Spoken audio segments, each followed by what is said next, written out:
জুলাই যোদ্ধা এবং শহীদদের তালিকা পুনর্মূল্যায়নের সিদ্ধান্ত নিয়েছে সরকার। প্রধানমন্ত্রী তারেক রহমানের এই নির্দেশনার কথা জানিয়েছেন মুক্তিযুদ্ধ বিষয়ক প্রতিমন্ত্রী ইশরাক হোসেন।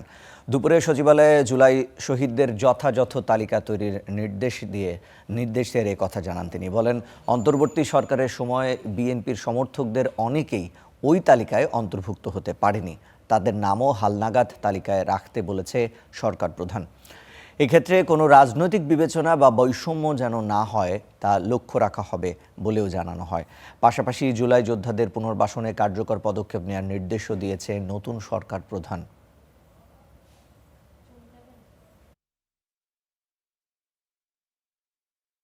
আমাদের কাছে কোনো রাজনৈতিক দলীয় পরিচয় বিবেচনাধীন হবে না।